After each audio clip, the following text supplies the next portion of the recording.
DBJ here. We're going to talk about Macguffins. Now, if there's any theater majors out there, you're probably going to think I'm going to hack this up and destroy this explanation, but we're going to talk about this in a role-playing sense.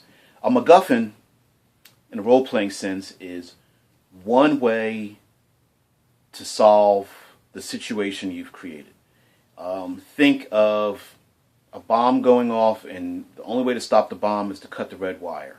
Or there's a magic sword, and the only way to kill the dangerous creature is to strike it in the heart with the magic sword. Or the prince is the only one that can bring the five nations together.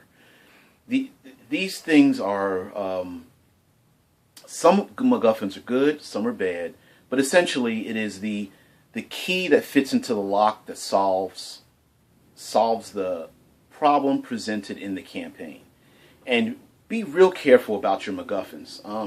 Although in classic literature, like we've got, Excalibur, we've got the One Ring, we've got those kind of things.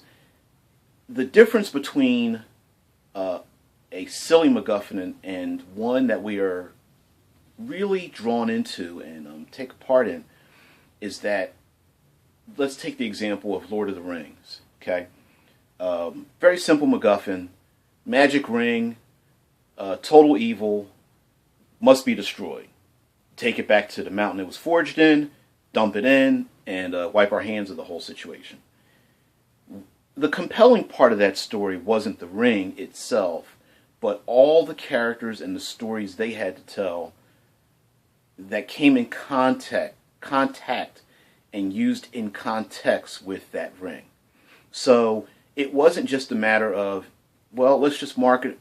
Yes, there was a lot of let's march in a straight line to destroy the ring, but there was a lot of jazz riffs, if I can use that term, to tell the story about nations and kings and people's destiny and turning away from the crown and small creatures that have never wanted to be involved in, world politics that are now forced into a situation where they have to decide, the future of nations and things like that. And all these things were going on. The corruption of one of these innocents into a creature that is barely recognized, can even barely recognize itself. All these are stories that are told in the context of one simple Macguffin.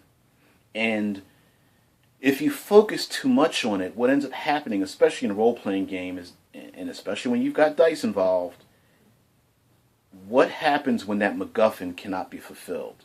Okay, you've got the young prince who's supposed to ascend the throne and unite the five kingdoms.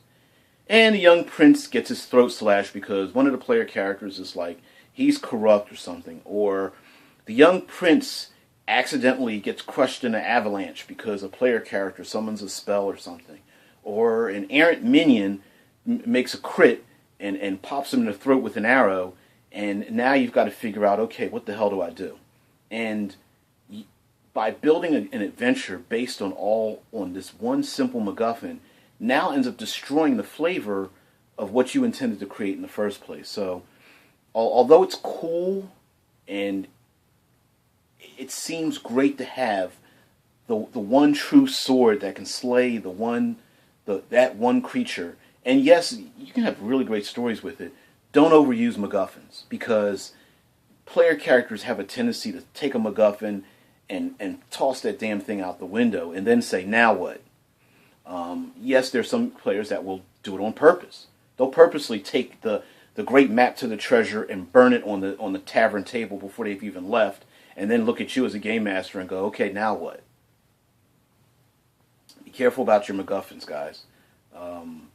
I know I have a habit of putting them in because it's a very simple thing. Hey, the characters discover X, use it for Y, and then solve Z, but you can really lose track, especially in a role-playing game. In a book, it's easy. You just write down in the book how the characters are able to survive. But for role-playing purposes, extremely difficult. So, thanks for your attention. Anyway, be creative. Don't be destructive, guys.